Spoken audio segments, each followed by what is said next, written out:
Okay, जो question है मैं एक बार उस क्वेश्चन को पढ़ दे रहा हूँ। क्वेश्चन है आपका, a shopkeeper estimates the annual requirement of item 2000 unit. ठीक है, वो एक सप्लायर से बाय करता है जिससे उसको कॉस्ट पड़ती है एक यूनिट की 10 रुपीज़। ठीक है, और उसका जो ऑर्डरिंग कॉस्ट है एक बार का वो है 50 रुपीज़ पर ऑर्डर। ठीक, और जो होल्डिंग कॉस्ट है वो है 25% ऑफ यूनिट कॉस्ट। तो क्वेश्चन में आपके पूछा गया है, दो पार्ट में क्वेश्चन है आपका। तो क्वेश्चन में पहले पार्ट में पूछा गया है कि वो कितने ऑर्डर को मतलब कितने ऑर्डर क्वांटिटी को वो ऑर्डर करें, मतलब कितनी क्वांटिटी वो एक बार में ऑर्डर करें। तो मींस उसके पहले पार्ट में पूछा गया है सिंपल सा EOQ। ठीक है, और सेकंड पार्ट में उस क्वेश्चन में आपको क्वांटिटी दी गई है। आप क्वेश्चन में देखिए कि 0 से लेके 399 क्वांटिटी के बीच में अगर आप कोई क्वांटिटी खरीदते हैं तो आपको 10 रुपीज़ पर यूनिट पे करनी पड़ रही है। लेकिन अगर आपकी क्वांटिटी 400 से लेके 699 के बीच में है तो वो शॉप वाला आपको 10% का डिस्काउंट दे रहा है।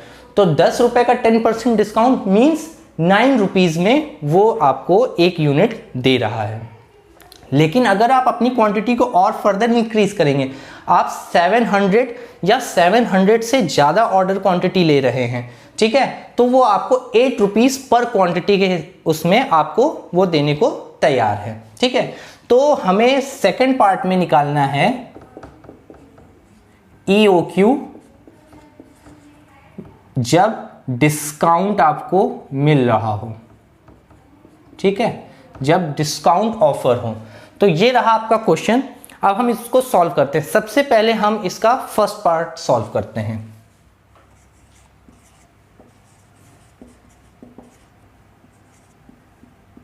देखिए, फर्स्ट पार्ट में सारी चीज़ें क्वेश्चन से मैंने पूरा नोट डाउन कर लिया है। इतनी सारी चीज़ें गिवन हैं, आप क्वेश्चन पढ़ेंगे, ये आपको क्वेश्चन से वैल्यू निकालनी होगी और ये भी सब गिवन है, ये सब कुछ क्वेश्चन में गिवन है। अब हम स्टार्ट करते हैं। सबसे पहले हम जब डिस्काउंट ऑफर नहीं कर रहा है शॉप ओनर, तब हम उसमें कितनी क्वांटिटी हम लेंगे।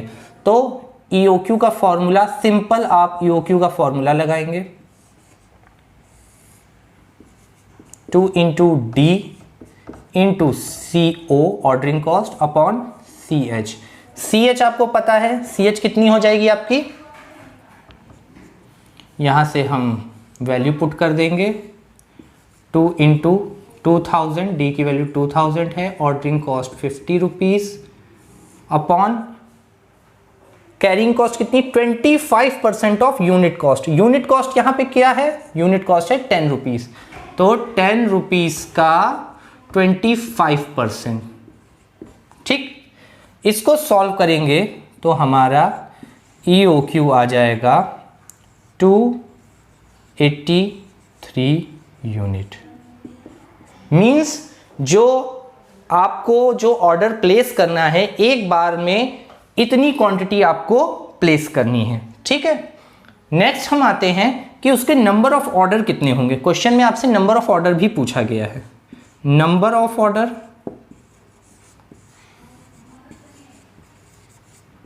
आपको पूरे साल में कितनी यूनिट की जरूरत है 2000।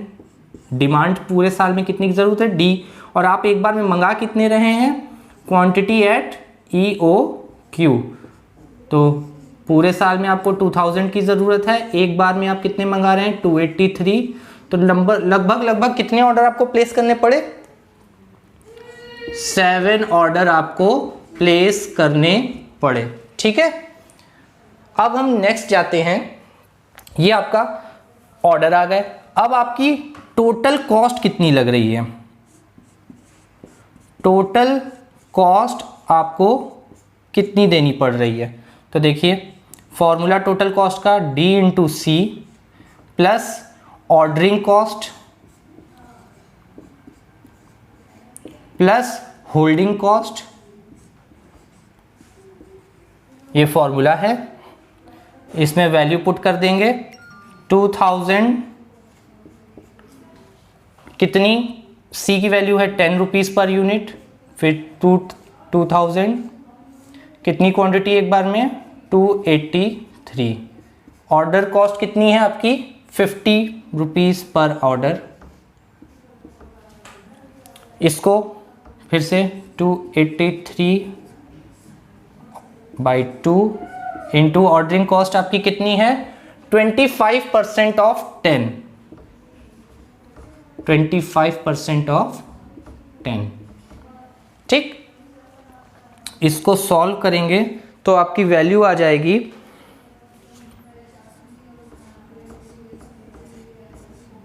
ठीक है, ये आपकी वैल्यू आ जाएगी टोटल कॉस्ट की। ठीक, तो आपके पहले पार्ट में जब आपको डिस्काउंट ऑफर नहीं किया गया था तो आपको पूरे साल में कितनी कॉस्ट पे करनी पड़ रही है इस ऑर्डर को बनाए रखने के लिए। आपको पूरे साल में आपको जो वैल्यू खर्च करनी पड़ रही है वो है 20,707 रुपये। ठीक है, यहां तक आपको ये समझ आ गया। अब हम चलते हैं इसके नेक्स्ट पार्ट पे।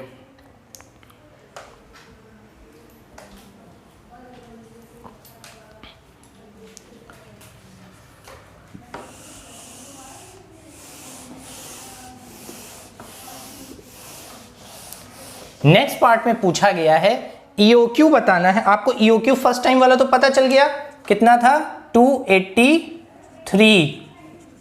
अब आपसे पूछा गया है ईओक्यू अब बताओ जब आपको डिस्काउंट ऑफर हो रहा है। पहले आपको पता ही नहीं था कि आपको डिस्काउंट ऑफर हो रहा है या नहीं, पहले बस ये बोला गया कि आपकी ये वैल्यूज हैं, अगर आप चीजें खरीदना चाहते हैं तो आप कितनी क्वांटिटी लोगे। आपने बता दिया हमें एक बार में 283 चाहिए, जिससे मेरे पूरे साल का ईयरली चार्जेस जो लगेंगे वो 20,707 लगेगा।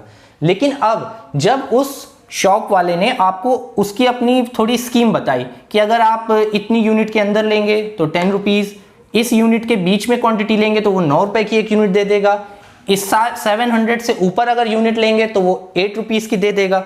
ठीक है, तो अब आपको ये चीज़ें मिल रही हैं, तब आपको डिसाइड करना है कि आपको कितनी यूनिट लेनी चाहिए जिससे आपको पूरे साल का कम से कम रुपीस देना पड़े, पे करना पड़े। ठीक है, तो सबसे पहले जब भी डिस्काउंट का क्वेश्चन होता है, आप समझ लीजिए जब भी डिस्काउंट का क्वेश्चन आएगा, ठीक है, ये 2 प्राइस ब्रेक का क्वेश्चन है, तो 2 प्राइस ब्रेक का क्वेश्चन डिस्काउंट का, उसमें सबसे पहला स्टेप जो होगा, फर्स्ट स्टेप, आपको ये मान के चलना है कि हम डिस्काउंट को एक्सेप्ट कर रहे हैं। ठीक है, हम डिस्काउंट को एक्सेप्ट कर रहे हैं, तो डिस्काउंट को हम एक्सेप्ट करेंगे तो कितने रुपीस पड़ रहा है 8 रुपीस। मीन्स हम यहां पे ईओक्यू निकालेंगे,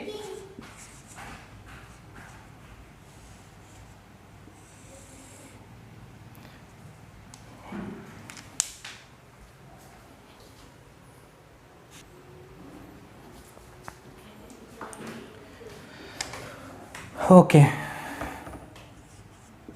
तो डिमांड यहां पे कितनी है आपकी, डिमांड आपकी 2000 सेम है। ठीक है, जब हम 8 रुपीज़ वाला प्राइस एक्सेप्ट कर रहे हैं, ठीक है, 8 रुपीज़ वाला प्राइस एक्सेप्ट कर रहे हैं, तो आपका ऑर्डरिंग कॉस्ट सेम है, ऑर्डरिंग कॉस्ट में कोई चेंज नहीं आया। और जब आपने यहाँ पे वैल्यू देखी 8 रुपीज़, 20% डिस्काउंट आपने एक्सेप्ट किया, तो आपकी जो यूनिट कॉस्ट थी वो 8 रुपीज़ थी, तो 8 रुपीज़ का 25%, 8 रुपीज़ का 25%। ठीक है, अब आप जब वैल्यू निकालेंगे, इसकी वैल्यू निकालेंगे, तो आपकी वैल्यू आ रही है 316 यूनिट्स, 316 यूनिट्स आ रही हैं। अब जरा ये देखिए कि वो ये कह रहा है, क्वेश्चन ये कह रहा है कि अगर आप 8 रुपीज़ पर यूनिट के हिसाब से एक्सेप्ट करना चाहते हैं डिस्काउंट, तो आपको 316 यूनिट लेनी चाहिए, तब आपके लिए वो इकोनॉमिक ऑर्डर होगा। लेकिन आप चेक करिए क्या 316 में ये देगा आपको, वो तो कह रहा है कि जब तक 700 या 700 से ऊपर की यूनिट, 700 या 700 से ऊपर यूनिट आप परचेज नहीं करोगे, तब तक वो आपको 8 रुपीज़ का डिस्काउंट नहीं देगा। तो इससे अब क्या हुआ, इससे आपको ये हुआ कि अभी फिलहाल के लिए आप ये डिस्काउंट एक्सेप्ट नहीं कर रहे हैं। क्वेश्चन ये बोल रहा है कि अभी इस डिस्काउंट को एक्सेप्ट मत करिए। चलिए ठीक है, हम ये वाला नहीं एक्सेप्ट करते, चलिए हम 10% डिस्काउंट को एक्सेप्ट करते हैं। तो जो प्राइस ब्रेक वाले क्वेश्चन होते हैं उसमें आप सबसे पहले तो हाईएस्ट डिस्काउंट एक्सेप्ट करिए, उसके बाद अगर EOQ उस लाइन में आ रहा है, अगर EOQ आ जाता 700 से ऊपर वैल्यू कुछ आ जाती तो आप यहीं पे इसको एक्सेप्ट करते, इसी की कॉस्ट मिल लेते और यहीं आपका क्वेश्चन खत्म हो जाता। बट कोई बात नहीं, अब आप इसको नहीं एक्सेप्ट कर रहे, आप 10% डिस्काउंट को एक्सेप्ट करिए। अब जब आप 10% डिस्काउंट को एक्सेप्ट कर रहे हैं, EOQ जब आप 10% डिस्काउंट को एक्सेप्ट कर रहे हैं तो फिर से 2 इंटू डी 2000, सब कुछ सेम है, ऑर्डरिंग कॉस्ट भी सेम है, चेंज कहाँ हो रहा है, होल्डिंग कॉस्ट में। कैसे? क्योंकि अब 9 रुपीज पर यूनिट के हिसाब से आपको मिल रहा है। आप इसका ये रखेंगे तो आपकी वैल्यू आ जाएगी 298 यूनिट। ठीक है, अब आप फिर चेक करिए कि जब 9 रुपीज पर यूनिट के हिसाब से आपने लेना चाहा तो वो आपको बोल रहा है कि आप सिर्फ 298 यूनिट्स खरीदिए, जबकि शॉप वाला 400 से ज्यादा और 700 के कम के बीच की क्वांटिटी जब आप सेलेक्ट करेंगे तभी आपको 9 रुपीज का डिस्काउंट देगा। लेकिन आप कह रहे हैं नहीं, हमें तो लगभग 298 यूनिट्स चाहिए, तब आप हमको 9 रुपीज दीजिए। नहीं, क्योंकि ये भी आपका EOQ पे लाई नहीं कर रहा है। EOQ आपको बता रहा है कि आप इतनी यूनिट लीजिए, लेकिन शॉप वाला कह रहा है कि आप इसके 20 यूनिट लीजिए तब 9 रुपए, तो आप इसको भी नहीं करेंगे। तो अब आपका बचा क्या? जब आप इसको एक्सेप्ट कर रहे थे, जब आप डिस्काउंट एक्सेप्ट नहीं कर रहे थे, EOQ नो डिस्काउंट, तब आपका EOQ कितना था? 283 यूनिट्स थी आपकी तब। ठीक है, तो ये आपकी 3 वैल्यूज आ रही हैं। अब यहां पे देखिए, ये आपका लाई नहीं कर रहा है, ये आपका लाई नहीं कर रहा है रेंज में, ये सिर्फ लाई कर रहा है रेंज में। तो अब हम कॉस्ट निकालना स्टार्ट करेंगे। सबसे पहले तो हम इसको सेलेक्ट करके कॉस्ट निकालेंगे। ठीक है,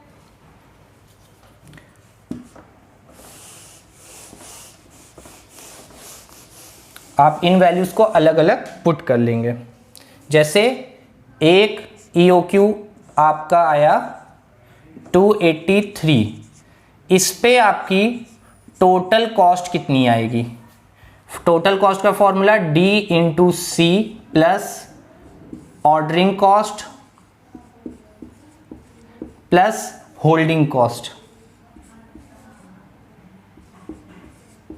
ठीक, तो जब 283 पे इसकी वैल्यू निकालेंगे, टोटल कॉस्ट 1 जो कि है 283 यूनिट पे,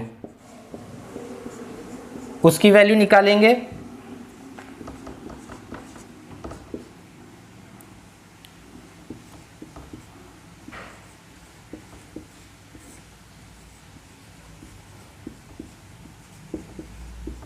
सीधे वैल्यूज मैं पुट कर रहा हूं जो भी निकल के आई हैं। ठीक, 2.5 25% ऑफ 10। ठीक है, इसकी वैल्यू जो आई है वो आई है 20,707 रुपये। ये आपको पूरे साल में पड़ रही है। ठीक, अब आप ये देखिए कि जब आप 10 रुपीज एक्सेप्ट कर रहे हैं, आप 10 रुपीज पे कर रहे हैं, तो क्वेश्चन में ये बता रहा है कि आप सिर्फ 283 यूनिट परचेज करिए, एक बार में 283 यूनिट परचेज करिए, उससे आपकी कॉस्ट कम से कम लगेगी। तो जो कि सबसे कम लग रही है वो ये आ गई है। लेकिन अब आप देखते हैं कि क्या हम पहले प्राइस ब्रेक पे चेक करें। पहला प्राइस ब्रेक क्या हो रहा है? आप जब तक 399 यूनिट परचेज करेंगे, मतलब 283 कर रहे हैं तो भी 10 रुपए, 300 यूनिट परचेज करेंगे तो भी 10 रुपए देने पड़ेंगे। अगर आप 398 यूनिट परचेस करेंगे तो भी आपको 10 रुपए पे करने पड़ेंगे। लेकिन जैसे ही आप 399 से ऊपर जाएंगे, 400 यूनिट परचेस करेंगे, मींस 399 यूनिट लेंगे तो 10 रुपए के हिसाब से देना पड़ेगा। लेकिन अगर एक यूनिट और बढ़ा लीजिए, 400 यूनिट परचेज करिए, आपको 9 रुपीज मिलने लगेगा। तो पहला प्राइस ब्रेक कहां हो रहा है? 400 यूनिट पे पहला प्राइस ब्रेक हो रहा है, मतलब 400 यूनिट पे आपका प्राइस चेंज हो रहा है। तो आप 400 यूनिट पे अपनी टोटल कॉस्ट चेक करेंगे। Total cost 2 at 400 unit, formula यही लगाएंगे, चेक करते हैं कितना आ रहा है। 9 रुपीज प्लस सॉरी यहाँ पे अब जो Q होगा वो हो जाएगा 400 यूनिट्स, 400 यूनिट्स बाई 2 इनटू ये जो कॉस्ट होगी, अब ये होल्डिंग कॉस्ट हो जाएगी 25% ऑफ 9 का। तो ये जो कॉस्ट आएगी आपकी, ये आ रही है आपकी वैल्यू, टोटल वैल्यू आपकी इसकी आएगी 18,700, 18,700 रुपीज। ठीक, अब टोटल कॉस्ट 3, आपको 400 यूनिट पे पता चल गया। अब दूसरा प्राइस ब्रेक कहां हो रहा है, अब फिर से 400 यूनिट लीजिए, चाहे 500 यूनिट लीजिए, चाहे 600 यूनिट लीजिए, चाहे 699 यूनिट लीजिए, आपको पे कितना पड़ना पड़ेगा, 9 रुपीज। लेकिन जैसे ही आप 699 से 1 यूनिट और ज्यादा बढ़ाएंगे, मतलब 700 यूनिट्स लेंगे, दूसरा प्राइस ब्रेक हो जाएगा। मतलब 699 तक वो आपको 9 रुपीज पर यूनिट चार्ज कर रहा है, लेकिन जैसे ही आप 700 यूनिट परचेज करेंगे, वो आपको बोल रहा है कि अब हम आपको 8 रुपए के हिसाब से यूनिट परचेज कर सकते हैं, यूनिट सेल कर सकते हैं। तो आपको 8 रुपए के हिसाब से यूनिट मिल जाएगी। तो सेकंड प्राइस ब्रेक आपका हो रहा है 700 यूनिट पे। तो फिर से टोटल कॉस्ट 2000 इंटू 8 रुपीज। अब 8 रुपीज के साथ देखिए ये चेंज हो रहे हैं, टोटल कॉस्ट देखिए चेंज हो रही है।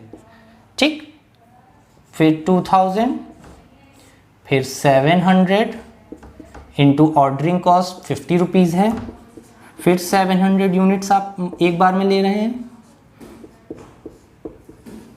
25% ऑफ। अब किसका, अब 8 का। ठीक है, इस इक्वेशन को आप सॉल्व करेंगे तो आपकी वैल्यू आ रही है 17,070 रुपीज, 17,017 रुपीज 85 पैसा। ठीक, ये आपकी वैल्यूज आ गई। तो अब जरा इस क्वेश्चन में आप इन वैल्यूज को कंपेयर करिए।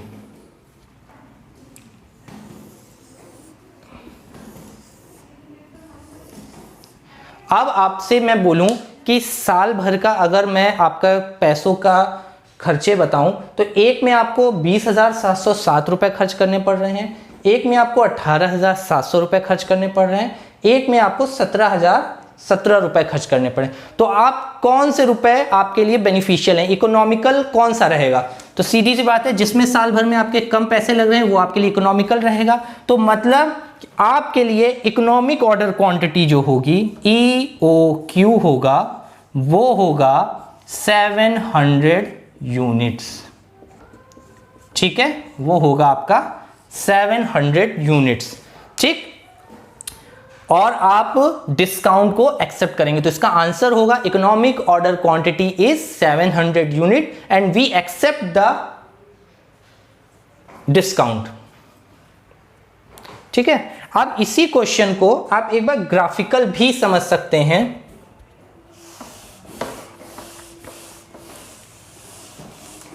इन वैल्यूज को मैं लिखे रहने दे रहा हूं जिससे आपको आसानी हो समझने में। ठीक, जो ग्राफ बनता है कॉस्ट और क्वांटिटी के बीच में, ये है आपकी क्वांटिटी, ये है आपकी कॉस्ट। ठीक, तो सबसे पहले वो कहता है, आपका सबसे पहले आती है, आपको पता है ये जो कर्व होता है टोटल कॉस्ट का, वो कुछ इस शेप में बनता है। ठीक है, मिनिमम कहां पे होता है? मिनिमम होता है ये EOQ पे। ठीक है, तो हम 283 जो EOQ था उससे स्टार्ट करते हैं। ये रहा पहला पॉइंट, हम इसी पॉइंट से स्टार्ट कर रहे हैं। ठीक है, तो ये कितने वो है? 283 यूनिट है। ठीक है, इस पे आपकी कॉस्ट कितनी पड़ रही है? TC1। ठीक है,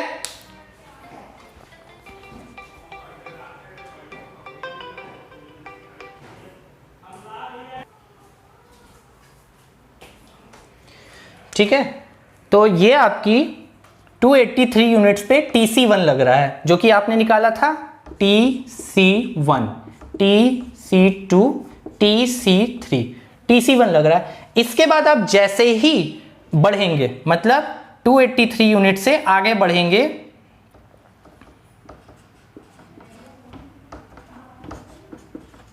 जैसे ही 283 से आगे बढ़ेंगे आपकी कॉस्ट बढ़नी स्टार्ट हो जाएगी, क्योंकि आपकी वहां पे होल्डिंग कॉस्ट बढ़ने लगेगी। ठीक,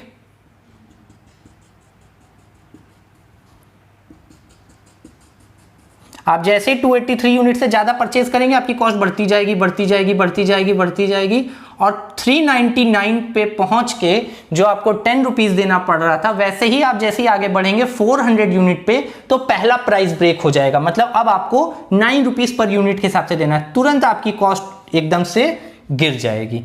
ठीक है, और आपकी कॉस्ट अब आ जाएगी TC2 पे।